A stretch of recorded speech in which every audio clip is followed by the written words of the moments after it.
नमस्कार दोस्तों, आज का हमारा विषय है तुलसीदास द्वारा रचित रामचरितमानस के बालकांड से राम लक्ष्मण परशुराम संवाद। इस संवाद में यह बताया गया है कि जब सीता का स्वयंवर हुआ तो राम द्वारा शिव धनुष भंग करने के बाद मुनि परशुराम को जब यह समाचार मिला तो वे क्रोधित होकर वहां आते हैं। शिव धनुष को खंडित देखकर वे आपे से बाहर हो जाते हैं और राम के विनय और विश्वामित्र के समझाने पर तथा राम की शक्ति की परीक्षा लेकर अंततः उनका गुस्सा शांत होता है। रामचरितमानस की इस प्रसंग में राम लक्ष्मण परशुराम के संवाद को चौपाइयों में प्रस्तुत किया गया है। चलिए सबसे पहले जानते हैं हम तुलसीदास जी के बारे में। तुलसीदास जी का जन्म 1532 में बांदा जिला राजापुर गांव, जो कि वर्तमान में अभी चित्रकूट है, उत्तर प्रदेश में हुआ था। कुछ विद्वान उनका जन्म स्थान सोरो जिला एटा भी मानते हैं। तुलसीदास जी का बचपन बहुत ही संघर्षपूर्ण था। जीवन के प्रारंभिक वर्षों में ही माता पिता से उनका बिछोह हो गया था। उनके पिता का नाम आत्माराम दुबे और माता का नाम हुस्सी देवी था। उनकी पत्नी का नाम रत्नावली और उनके गुरु नर हरिदास थे। उनके बचपन का नाम राम बोला था और वे भक्तिकालीन काव्य धारा के राम भक्ति धारा के कवि रहे हैं। कहा जाता है कि गुरु कृपा से उन्हें राम भक्ति का मार्ग मिला। वे मानव मूल्य के उपासक कवि थे। तुलसी जी की प्रसिद्धि का आधार रामचरितमानस रहा है। इसके अलावा उन्होंने कवितावली, गीतावली, दोहावली, कृष्ण गीतावली, विनय पत्रिका आदि प्रमुख रचनाएं की हैं। उनका अवधी और ब्रज भाषा पर समान रूप से अधिकार था। रामचरितमानस उनकी सर्वश्रेष्ठ रचना है, जिसकी रचना उन्होंने अवधी भाषा में की है। रामचरितमानस का रचना काल 1574 है। विनय पत्रिका तथा कवितावली की रचना उन्होंने ब्रज भाषा में की। उस समय प्रचलित सभी काव्य रूपों को तुलसी जी की रचनाओं में देखा जा सकता है। रामचरितमानस का मुख्य छंद चौपाई तथा बीच बीच में दोहे, सोरठे, हरि गीतिका तथा अन्य छंद पिरोए गए हैं। विनय पत्रिका की रचना गेय पदों में हुई है। कवितावली में सवैया और कवित छटा देखते ही बनती है। उनकी रचनाओं में प्रबंध और मुक्तक दोनों प्रकार के काव्यों का उत्कृष्ट रूप है। तुलसी जी का देहावसान 1623 ईस्वी में काशी में हुआ। तुलसी जी के बारे में डॉक्टर हजारी प्रसाद देवी जी का कहना था कि तुलसीदास कवि थे, भक्त थे, पंडित थे, सुधारक थे, लोक नायक और भविष्य के सृष्टा थे। इन रूपों में उनका कोई भी रूप किसी से घटकर नहीं है। चलिए अब चर्चा करते हैं राम लक्ष्मण परशु संवाद के पहले काव्यांश के बारे में। तुलसी जी लिखते हैं, नात संबुधनु भंज निहारा होई केउ एक दास तुम्हारा, आयसु कहा कही किन मोही, सुनी रिसाई बोले मुनि कोही, सेवकु सो जो करे सेवकाई, अरि करनी करिए लराई, सुनुहु राम जेहि शिव धन तोरा, सहस बाहु सम सो रिपु मोरा, सो बिलगाहु बिहाई समाज, नते मारे जेहि सब राजा, सुनी मुनि बचन लखन मुसुकाने, बोले परसु धरई अवमाने, बहुधनी धनुई तोरी लरिकाई, कबहु न असिरिस किन्ही गोसाई, यही धनु पर ममता के ही हेतु ही तुफ, सुनी रिसाई कै भृगुकुल केतु, रे निरप बालक काल बस बोलत तोई न संभार, धनु सम त्रिपुरा धनु विदित सकल संसार। पहले हम शब्दार्थ के बारे में जानेंगे। शंभु धनु शिव का धनुष, भंज निहारा भंग तोड़ने वाला, आयेशु आज्ञा, काह क्या, होई ही होगा, केउ कोई, आयेशु आज्ञा, काह क्या, कहिए कहते, किन क्यों नहीं, मोही मुझे, रिसाई क्रोध करना, कोही क्रोधी, अरिकरनी शत्रु का काम, लड़ाई लड़ाई, जेही जिसने, तोरा तोड़ा, सहस बाहु सहस्त्र बाहु या हजार भुजाओं वाला, सम समान, सो वह, रिपु शत्रु, बिलगाऊ अलग होना, बिहाई छोड़कर, जय ही जाएंगे, अवमाने अपमान करना, लरिकाई बचपन में, कबहू कभी, असी ऐसा, रिस क्रोध, गोसाई स्वामी या महाराज, ये ही इस, भृगुकुल केतु,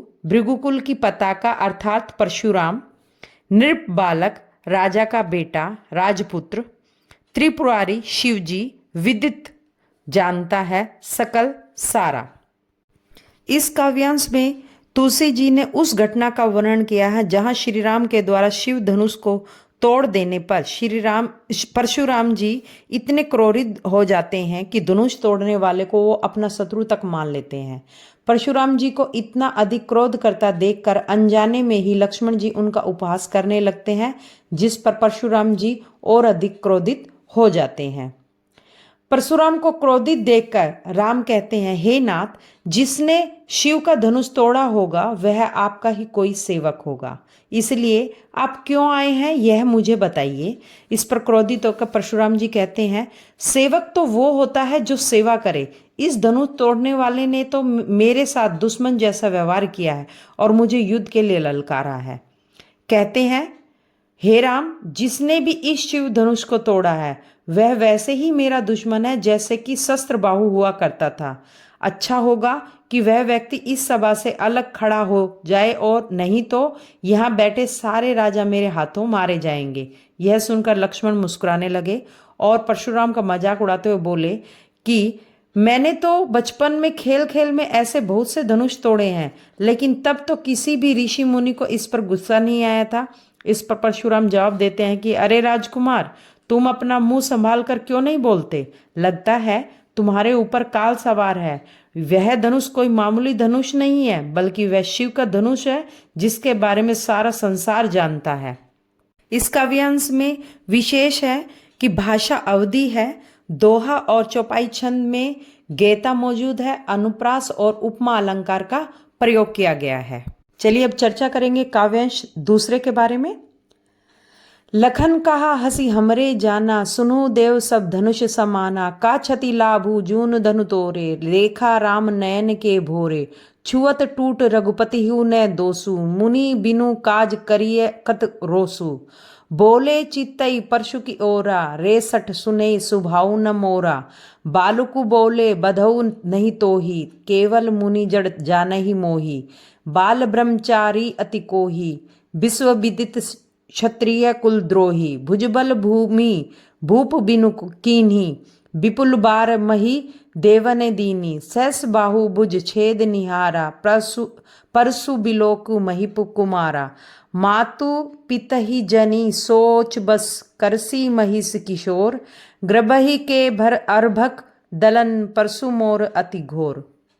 इस काव्यांश के शब्दों के अर्थ हैं, हमरे मेरे, सुनो सुनो, क्षति नुकसान, जून पुराना, तोरे तोड़ने में, भोरे धोखे में, छुअत टूट छूते ही टूट गया, रघुपति हूँ राम का, दोसु गलती, बिनु बिना, काज कारण, रोसु क्रोध, चित्तई देखकर, परसु फरसा, सठ दुष्ट, सुने ही सुना है, सुभाव स्वभाव, बंधऊ वध करता हूँ, तो ही तुझे, अति को ही बहुत अधिक क्रोधित, विश्व विदित दुनिया में प्रसिद्ध, द्रोही घोर शत्रु, भुजबल भुजाओं के बल से, किन्हीं कई बार, भूप राजा, विपुल बहुत, महिदेव ने ब्राह्मणों को छेद निहारा काट डाला, बिलोकु देखकर, महिप कुमारा राजकुमार,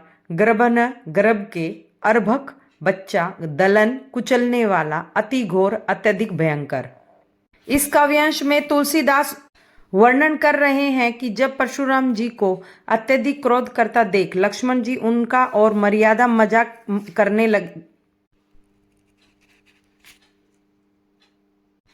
इस काव्यांश में तुलसीदास वर्णन कर रहे हैं कि जब परशुराम जी को अत्यधिक क्रोध करता देख लक्ष्मण जी उनका और ज्यादा मजाक बनाने लगते हैं, जिस कारण परशुराम जी इतने क्रोधित हो जाते हैं कि वे अपना परिचय अत्यधिक क्रोधित स्वभाव वाले व्यक्ति के रूप में देते हैं और बताते हैं कि वे पूरे विश्व में क्षत्रिय कुल के घोर शत्रु के रूप में प्रसिद्ध हैं। परशुराम जी का धनुष, इसकी व्याख्या इस प्रकार है। परशुराम जी का शिव धनुष की ओर इतना प्रेम देखकर और उसके टूट जाने पर अत्यधिक क्रोधित होता हुआ देखकर लक्ष्मण जी हंसकर परशुराम जी से कहते हैं, हे देव सुनिए, मेरी समझ के अनुसार तो सभी धनुष एक समान ही होते हैं। लक्ष्मण श्री राम की ओर देखकर बोले कि इस धनुष के टूटने से क्या लाभ है और क्या हानि, यह बात मेरी समझ में नहीं आ रही है। श्री राम जी ने तो केवल इसे छुआ ही था, इसके छूते ही यह धनुष टूट गया, फिर इसमें श्री राम जी का क्या दोष है। मुनिवर, आप तो बिना किसी कारण के क्रोध कर रहे हैं। कहने का अभिप्राय यह है कि लक्ष्मण जी परशुराम जी के क्रोध को बेमतलब का मान रहे थे, क्योंकि उन्हें नहीं पता कि उस धनुष के साथ परशुराम जी के क्या भाव जुड़े थे। लक्ष्मण जी के व्यंग्य भरी बातें सुनकर परशुराम जी का क्रोध और बढ़ गया और वह अपने फरसे की ओर देखकर बोले कि अरे दुष्ट, क्या तूने मेरे स्वभाव के विषय में नहीं सुना है? मैं केवल बालक समझकर तुम्हारा वध नहीं कर रहा हूं। अरे मूर्ख, क्या तू मुझे केवल एक मुनि समझता है? मैं बाल ब्रह्मचारी और अत्यंत क्रोधित स्वभाव का व्यक्ति हूँ। मैं पूरे विश्व में क्षत्रिय कुल के घोर शत्रु के रूप में प्रसिद्ध हूँ। मैंने अपनी इन्हीं भुजाओं के बल से पृथ्वी को कई बार राजाओं से रहित करके उसे ब्राह्मणों को दान में दे दिया था। हे राजकुमार, मेरे इस फरसे को देख, जिससे मैंने शस्त्र बाहु अर्थात हजार लोगों की भुजाओं को काट डाला था। अरे राजकुमार लक्ष्मण, तू मुझसे भिड़कर अपने माता पिता को चिंता में मत डाल, यानी अपनी मौत को मत बुला। मेरा फरसा गर्भ में पल रहे बच्चों का भी नाश कर सकता है, यानी मेरे फरसे की गर्जना सुनकर गर्भवती स्त्रियों का भी गर्भपात हो जाता है। कहने का अभिप्राय यह है कि परशुराम जी लक्ष्मण जी के समझाने का प्रयास कर रहे हैं कि उन्हें जब क्रोध आता है तो वे किसी बालक को भी मारने से नहीं हिचकिचाते। इस काव्यांश में विशेष है कि इन दोनों के संवाद की भाषा अवधि है, दोहा चौपाई छंद है, अनुप्रास उपमा अलंकार का प्रयोग हुआ है। लोकोक्तियों और मुहावरे के प्रयोग से यह भाषा बहुत प्रभावशाली बनी है। चलिए अब आगे चर्चा करते काव्यांश तीसरे के बारे में। बिहसी लखनु बोले मृदुबानी, अहो मुनीसु महाभट माने, पुनि पुनि मोहि दिखाओ कुठारू, चहत उड़ावन फुकिम पहारू, इहा कुंभड़ बतिया को नाही, जे तर्जनी देखी मरी जाही, देखी कुठारू सरासन बाना, मैं कचुकाह सहित अभिमाना, भृगुसुत समुझी जनेऊ बिलोकी, जो कछु कहू सहु रिसरो की, सुरमु महिसुर हरिजन अरुगाई, हमरे कुल इन्हें पर न सुराई, बधे पापू अपकीर्ति हारे, मारतहु पा परिय तुम्हारे, कोटि कुलिस बचनु तुम्हारा, व्यर्थ धरऊ धनु बान कुठारा, जो बिलो की अनुचित के हुई क्षमो महामुनि धीर, सुनी सरोस भृगु बंस मनी, बोले गिरा गंभीर। इस काव्यांश के शब्दों के अर्थ हैं बिहसी हंसकर, मृदु कोमल, वाणी बोली, मुनीषु महामुनि, महाभट महान योद्धा, मानी मानना, पुनि पुनि बार बार, कुठारू फरसा या कुल्हाड़ी, पहारू पहाड़, इहाँ यहाँ, कुंभड़ बतिया कुंभड़ का छोटा फल या सीताफल, तर्जनी अंगूठे के पास वाली उंगली, सरासन धनुष बाना बाण, भृगुशुत भृगुवंशी, सहऊ सहन करना, सुर देवता, महिसुर ब्राह्मण, हरिजन ईश्वर भक्त, अरु और गाई गाय, सुराई वीरता दिखाना, बंधे वध करने से या मारने से, अपकीर्ति अपयश, मारतहु मार दो, पा पैर, परिये पड़ना, कोटि करोड़, कुलिस कठोर, कहेऊ कह दिया हो, क्षमो क्षमा करना, धीर धैर्यवान, सरोष क्रोध में भरकर, गिरा वाणी। इसकी व्याख्या इस प्रकार है। परशुराम जी के क्रोध से भरे वचनों को सुनकर लक्ष्मण जी बहुत ही अत्यधिक कोमल वाणी में हंसकर उनसे बोले कि हे मुनिवर, आप तो अपने आप को बहुत बड़ा योद्धा समझते हैं और बार बार मुझे अपना फरसा दिखाकर लगता है कि आप फूंक से पहाड़ को उड़ाना चाहते हैं, परंतु हे मुनिवर, यहाँ पर कोई भी कुम्भड़े के छोटे फल के समान नहीं है जो तर्जनी उंगली को देखते ही मर जाए। हे मुनिवर, मैंने आपके हाथ में फरसा और धनुष बाण देखकर ही अभिमान पूर्वक आपसे कुछ कहा था।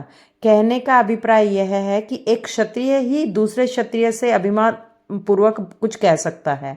जनेऊ से तो आप भृगुवंशी ब्राह्मण जान पड़ते हैं। इन्हें देखकर ही जो कुछ भी आपने कहा उसे सहन कर अपने क्रोध को रोक रहा हूँ। हमारे कुल की यह परंपरा है कि हम देवता, ब्राह्मण, भगवान के भक्त और गाय, इन सभी पर वीरता नहीं दिखाया करते, क्योंकि इन्हें मारने से पाप लगता है और इनसे हार जाने पर अपकीर्ति या अपयश होता है। इसलिए आप मारे तो भी हमें आपके पैर पकड़ने चाहिए। हे महामुनि, आपका तो एक एक वचन ही करोड़ों वज्रों के समान है। आपने व्यर्थ में ही फरसा और धनुष बाण धारण किया हुआ है। आपके धनुष बाण और कुठार को देखकर अगर मैंने कुछ अनुचित कह दिया हो तो हे मुनिवर, आप मुझे क्षमा कीजिए। लक्ष्मण के ये वचन सुनकर भृगुवंशी परशुराम क्रोध में आकर गंभीर स्वर में बोलने लगे। इसमें विशेष है कि भाषा अवधि है, तत्सम तद्भव शब्दों के अतिरिक्त कहीं कहीं आंचलिक शब्दों का प्रयोग किया गया है। दोहा चौपाई छंद में गेता है। अनुप्रास और उपमा अलंकार का प्रयोग हुआ है। लोकोक्ति और मुहावरे के प्रयोग से भाषा प्रभावशाली है। चलिए आप आगे बात करते हैं, चर्चा करेंगे काव्यांश 4 के बारे में। कौशिक सुनु मंद येहु बालक, कुटिलु काल बस निज कुल घालकु, भानु बस राकेश कलंकु, निपट निरंकशु अभुदु असंकु, काल कौलु होई छन माही, कहू पुकारे खोरी मोहि नाही, तुम्हें हट कहू जोहु चहु उबारा, कही प्रताप बलु रोषु हमारा, लखन कहे मुनि सुजसु तुम्हारा, तुम्ही अछत को बरने पारा, अपने मुँह तुम्हें आपनी करनी, बार अनेक भांति बहुबरनी, नहीं शंतेषु तपुनि कहु कछु कहु, जनीरिस रोकी दुसह दुख सहु, वीर व्रति तुम्हें घोर धीर अछोभा, गारी देत न पाऊ शोभा, सुर समर करनी करई, कही न जनावई आपू, विद्यमान रन पाए रिपु, कायर खतई प्रतापु। अब जानेंगे इसके शब्दार्थ के बारे में। कौशिक, विश्वामित्र, सुनो सुनिए, मंद कुबुद्धि या मूर्ख, येहु यह, कुटिलु दुष्ट, कालबस मृत्यु के वशीभूत, घालकु घातक, भानुवंश सूर्यवंशी, राकेशु कलकु चंद्रमा का कलंक, निपट पूरी तरह, निरकंशु मनमानी करने वाला, अबुद्धू नासमझ, असंकु शंका रहित, काल कवलु काल का ग्रसित या मृत, छनमाही क्षण भर में, खोरी दोष, हटकहु मना करने पर उबारना या बचाना, सुजसु सुयस अछत आपके रहते हुए, बरनई वर्णन, पारा दूसरा, करनी काम, बरनी वर्णन किया, दुसह असह्य, वीरवती व्रति वीरता का व्रत धारण करने वाला, अछोभा शोभ रहित, गारी गाली, सूर शूरवीर, समर युद्ध, कथई प्रतापु प्रताप की डींगे मारना। इस काव्यांश में लक्ष्मण जी व्यंग भरी बातों को सुनकर परशुराम जी को और क्रोध आ गया और वह विश्वामित्र से बोले कि हे विश्वामित्र, यह बालक बहुत कुबुद्धि या कुटिल जान पड़ता है और यह काल के वश में होकर अपने कुल का घातक बन रहा है। यह सूर्यवंशी बालक चंद्रमा पर लगे हुए कलंक के समान है। यह बालक मूर्ख, उदंड, निडर है और इसे भविष्य का भान तक नहीं है। अभी यह क्षण भर में काल का ग्रास हो जाएगा। मैं अभी से यह बात कह दे रहा हूं, बाद में आप मुझे दोष मत देना। यदि आप इस बालक को बचाना चाहते हैं तो इसे मेरे प्रताप, बल और क्रोध के बारे में बताकर अधिक बोलने से मना कर दीजिए। लक्ष्मण जी इतने पर भी नहीं माने और परशुराम जी को क्रोध दिखाते हुए बोले, हे मुनिवर, आपका सुयश आपके रहते हुए दूसरा कौन वर्णन कर सकता है? आप तो अपने ही मुंह से अपनी करनी के और अपने विषय के बारे में अनेक बार अनेक प्रकार से वर्णन कर चुके हैं। यदि इतना सब कुछ कहने के बाद भी आपको संतोष नहीं हुआ है तो कुछ और कह दीजिए। अपने क्रोध को रोककर असह्य दुख को सहन मत कीजिए। आप वीरता का व्रत धारण करने वाले, धैर्यवान और शोभ रहित हैं। आपको गाली देना शोभा नहीं देता। जो शूरवीर होते हैं वे व्यर्थ में अपनी बड़ाई नहीं करते, बल्कि युद्ध भूमि में अपनी वीरता को सिद्ध करते हैं। शत्रु को युद्ध में उपस्थित पाकर भी अपने प्रताप की व्यर्थ बातें करने वाला कायर ही हो सकता है। अर्थात युद्ध में अपने शत्रु को सामने देखकर अपनी झूठी प्रशंसा तो कायर ही करते हैं। इसमें विशेष है तत्सम तद्भव शब्दों के अतिरिक्त आंचलिक शब्दों का भाषा का प्रयोग किया है और भाषा अवधि है। दोहा चौपाई छंद में गेयता है। अनुप्रास रूपक और उपमा अलंकार का प्रयोग हुआ है। लोकोक्तियां और मुहावरों के प्रयोग से भाषा प्रभावशाली है। चलिए अब चर्चा करेंगे काव्यांश 5वें के बारे में। तुम्हें तो कालू हाँक जनु लावा, बार बार मोहि लागी बोलावा, सुनत लखन के बचन कठोरा, परसु सुधारी धरोकर घोरा, अब जनि देई दोसु मोहि लोगु, कटुबादी बालकु बद जोगु, बाल बिलो की बहुत में बाँचा, यह दे अब येहू मर निहार भाषाचा, कौशिक कहा क्षमीय अपराधु, बाल दोष गुणगनई न साधु, खर कुठार में अकुरन करुण को ही, आगे अपराधी गुरुदोरोही, उतर देत छोड़ई बिनु मारे, केवल कौशिक सील तुम्हारे, न तय ये ही काटी कुठार कठोरे, गुरही उरिन होतउ श्रम थोरे, गादी सुनु कह हृदय हसी, मुनि हरिहरे सूज, अपि अय में खांड न ऊख में, अजऊ न बूझ अबूझ। इस काव्यांश के शब्दार्थ इस प्रकार है। कालू मृत्यु, हाँक आवाज लगाना, नू जैसे, सुधारी सुधार, कर हाथ, देई देना, दोसु दोष, कटुबादी कड़वे वचन बोलने वाला, बद जोगु मारने योग्य या वध करने योग्य, बांचा बचाया, मर निहार मरने वाला, सांचा सच में ही, क्षमीय क्षमा करना, गनही गिनना, खर दुष्ट अकरुण जिसमें दया और करुणा ना हो, कोही क्रोधी, गुरई गुरु के, उरीन ऋण से मुक्त, श्रम थोरे थोड़े श्रम से, गादी सुनु विश्वामित्र, हरि अरे हरा ही हरा, अय में लोहे की बनी हुई, खांड तलवार, उख में गन्ने से बनी हुई, अजहू अब भी। इस काव्यांश की व्याख्या इस प्रकार है। लक्ष्मण जी परशुराम जी के वचनों को सुनकर उनसे बोले कि ऐसा लग रहा है मानो आप तो काल को आवाज दे रहे हैं, देकर बार बार मुझे मेरे लिए बुला रहे हैं। लक्ष्मण जी के ऐसे कठोर सुनते ही परशुराम जी का क्रोध बढ़ गया। उन्होंने अपने भयानक फरसे को घुमाकर अपने हाथ में ले लिया और बोले, अब मुझे कोई दोष नहीं देना, इतने कड़े हुए वचन बोलने वाला यह बालक मरने योग्य ही है। बालक देखकर इसे मैंने बहुत समझाया, लेकिन लगता है इसकी मृत्यु निकट आ गई है। परशुराम जी को क्रोधित होते देखकर विश्वामित्र जी बोले, हे मुनिवर, आप इसके अपराध को क्षमा कीजिए, क्योंकि साधु लोग तो बालकों के गुण और दोष की गिनती नहीं करते हैं। तब परशुराम जी ने क्रोधित होते हुए कहा, मैं दया रहित और क्रोधी हूँ। उस पर यह गुरुद्रोही मेरे सामने उत्तर दे रहा है, फिर भी मैं इसे बिना मारे छोड़ दे रहा हूँ। हे विश्वामित्र, सिर्फ तुम्हारे प्रेम के कारण, नहीं तो इसे इस कठोर फरसे से काटकर थोड़े ही परिश्रम से गुरु के ऋण से मुक्त हो जाता। परशुराम जी के वचन सुनकर विश्वामित्र जी ने मन हंसकर सोचा कि ये अब भी राम और लक्ष्मण को साधारण क्षत्रिय ही समझ रहे हैं। मुनि अब भी नहीं समझ रहे हैं कि ये दोनों बालक लोहे की बनी तलवार हैं, गन्ने के रस की नहीं, जो मुंह में लेते ही गल जाए। और राम लक्ष्मण सामान्य वीर न होकर बहुत पराक्रमी योद्धा है। परशुराम जी अभी भी इनके साहस, वीरता और क्षमता से अनभिज्ञ है। इसमें विशेष है कि भाषा अवधि है। तत्सम तद्भव के अतिरिक्त आंचलिक शब्दों का प्रयोग हुआ है। दोहा चौपाई छंद में गेयता है। अनुप्रास उत्प्रेक्षा उपमा अलंकार का प्रयोग हुआ है। लोकोक्ति और मुहावरों से भाषा प्रभावशाली बन गई है। अब जानेंगे काव्यांश 6 के बारे में। कहेऊ लखन मुनि सिली तुम्हारा, को नहीं जानत विदित संसारा, माता पितई उरिन भय नीके, गुर रिनु रहा सोचू बड़ जी के, सो जनु हमरे ही माथे काढ़ा, दिन चली गए ब्याज बड़ बाढ़ा, अब आनई व्यवहारे बोले, तुरत देऊ में थेली खोली, सुनी कटु बचन कुठार सुधारा, हाय हाय सब सभा पुकारा, भृगुवर परसु देखा बहुमोही, विप्र विचारी बचौ नृपदोही, मिले न कबो सुभट रन गाड़े, द्विज देवता धरई के बाड़े, उन अनुचित कही सबो लोग पुकारे, रघुपति सैनी लखनु नेवारे, लखन उतर हा आहुति सरीस, भृगुवर कोप कृशानु, बढ़त देखी जल संवचन, बोले रघुकुल भानु।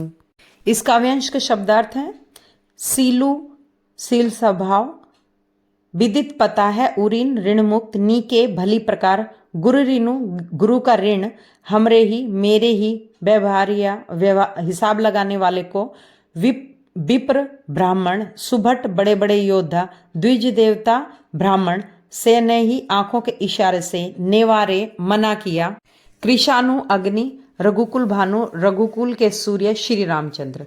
इसकी व्याख्या इस प्रकार है। परशुराम जी के क्रोध से भरे वचनों को सुनकर लक्ष्मण जी ने परशुराम जी से कहा, हे मुनि श्रेष्ठ, आपके पराक्रम को कौन नहीं जानता, वह सारे संसार में प्रसिद्ध है। आपने अपने माता पिता का ऋण तो चुका ही दिया है और अब अपने गुरु का ऋण चुकाने की सोच रहे हैं, जिसका आपके मन पर बड़ा बोझ है, और अब आप ये बात भी मेरे माथे पर डालना चाहते हैं। बहुत दिन बीत गए, इसीलिए उस ऋण से ब्याज बहुत बढ़ गया होगा। बेहतर है कि आप किसी हिसाब लगाने वाले को बुला लीजिए, मैं आपका ऋण चुकाने के लिए तुरंत थैली खोल दूंगा। लक्ष्मण जी के कड़वे वचन सुनकर परशुराम जी ने अपना फरसा उठाया और लक्ष्मण जी पर आघात करने दौड़ पड़े। सारी सभा हाय हाय पुकारने लगी। इस पर लक्ष्मण जी बोले, हे मुनि श्रेष्ठ, आप मुझे बार बार फरसा दिखा रहे हैं। हे क्षत्रिय राजाओं के शत्रु, मैं आपको ब्राह्मण समझकर बार बार बचा रहा हूँ। मुझे लगता है आपको कभी युद्ध के मैदान में वीर योद्धा मिले ही नहीं हैं। हे ब्राह्मण देवता, आप घर में ही अपनी वीरता के कारण फूले फिर रहे हैं, यानी बहुत खुश हो रहे हैं। लक्ष्मण जी के ऐसे वचन सुनकर सभा में उपस्थित सभी लोग यह अनुचित है, यह अनुचित है कहकर पुकारने लगे। यह देखकर श्री राम जी ने लक्ष्मण जी को आंखों के इशारे से मना कर दिया। लक्ष्मण जी के उत्तर परशुराम जी की क्रोधाग्नि में आहुति के सदृश कार्य कर रहे थे। इस क्रोधाग्नि को बढ़ते देखकर रघुवंशी सूर्य राम लक्ष्मण जी के वचनों के विपरीत जल के समान शांत करने वाले वचनों का प्रयोग करते हुए परशुराम जी से लक्ष्मण को क्षमा करने की विनती करने लगे। जब श्री राम ने देखा कि परशुराम जी का क्रोध अत्यधिक बढ़ चुका है, अग्नि को शांत करने के लिए जैसे जल की आवश्यकता होती है, वैसे ही क्रोध रूपी अग्नि को शांत करने के लिए मीठे वचनों की आवश्यकता होती है। श्री राम जी ने वही किया। श्री राम ने अपने मीठे वचनों से परशुराम जी का क्रोध शांत करने का प्रयास करने लगे। इस काव्यांश में विशेष भाषा अवधि है। तत्सम तद्भव के अतिरिक्त आंचलिक भाषा के शब्दों का प्रयोग हुआ है। दोहा चौपाई छंद में गेता मौजूद है। अनुप्रास, उत्प्रेक्षा, उपमा अलंकार का प्रयोग हुआ है और लोकोक्ति मुहावरे के प्रयोग से भाषा प्रभावशाली बनी है। तुलसीदास जी के इन संवाद में महत्वपूर्ण तथ्य है कि परशुराम के क्रोध करने पर लक्ष्मण ने धनुष टूट जाने के लिए तर्क दिए। वीर योद्धाओं की विशेषताएं लक्ष्मण जी ने बताई और उन्होंने ये भी बताया कि साहस और शक्ति के साथ विनम्रता भी होनी चाहिए। दोस्तों, अगर आपको मेरा वीडियो पसंद आ रहा है तो लाइक करें, सब्सक्राइब करें और मुझे कमेंट सेक्शन में जाके बताएं कि मुझे किस टॉपिक पे वीडियो बनानी चाहिए। और मेरा वीडियो देखने के लिए आपका बहुत बहुत धन्यवाद।